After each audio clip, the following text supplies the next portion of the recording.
Hello everyone, এটা ছিল সেদিনকার ব্লগ। যেদিন আমরা কীর্তন শুনতে যাবো সেদিন রান্নাবান্না সব কমপ্লিট করে তারপরেই যাব কীর্তনে, যেহেতু আমার বর এসে খাবে। তার জন্য শাকের ঝোল রান্না করে দিয়েছি, আর চচ্চড়ি করেছি গাজর দিয়ে, আলু দিয়ে, বিন দিয়ে।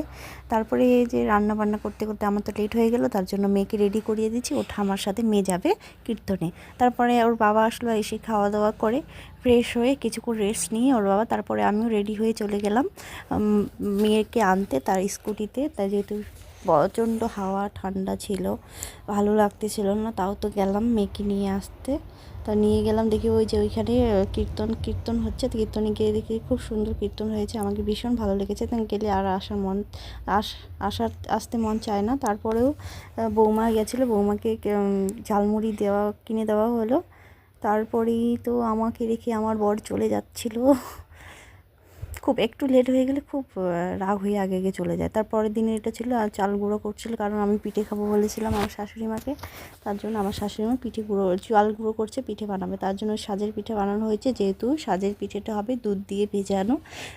তার জন্য বানানো হচ্ছে। সকাল 11টা 11:30 মতো বাজে, তখন এটা বানানো হচ্ছিলো।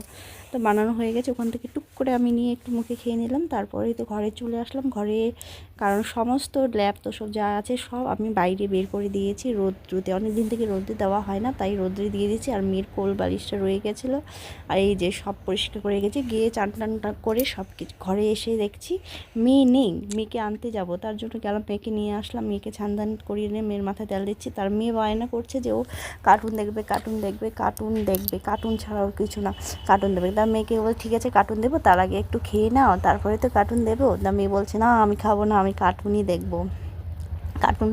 আমার মেয়েকে বললাম ঠিক আছে দেবো, তার আগে দেখি রান্নাঘরে কি খাওয়া যায়। দুপুরে ঘুমানোর আগে তো কিছু খেতে হবে, তার জন্য রান্নাঘরে গিয়ে দেখলাম যে আমার শাশুড়ির পিঠে বানিয়েছিল। তারপরে আবার ঘরে আসলাম, মেয়েকে বললাম চলো একটু খাবো। তার জন্য রান্নাঘরে পিঠে নিয়ে নিয়েছিলাম বাটিতে। পিঠে নিয়ে এই যে আমাদের সাজের পিঠে এটা বানানো হয়েছে, কারণ আমার বর দুধ দিয়ে ভেজানো পিঠে খায় না। আমার বর দুধ খেতে চায় না, দুধ একদমই ভালোবাসে না, তার জন্য আলাদা বানানো হয়েছে। এটা আমার বরের জন্য, ওগুলো আমাদের জন্য। আর ভীষণ টেস্ট, খেতে খুবই দারুণ লাগে, আমার তো ভীষণই ভালো লাগে। আমার মেয়ে সেরকম খায় না, কিন্তু মেয়েও সেদিন খেয়েছিল, ভীষণ টেস্ট বলছিল। তার মেয়ে জল খেয়েছে, মেয়ে খাওয়া দাওয়ায় মেয়েকে ঘুম পাড়িয়ে দেবো, তার জন্য এখানে বসে বসে খাচ্ছি। আর তোমাদের সাথে এই ব্লগটা ছেড়েছিলাম, এটা গল্প করতেছিলাম। তারপরে মেয়েকে ঘুম পাড়িয়ে দিয়ে সব বাইরে চলে আসছি।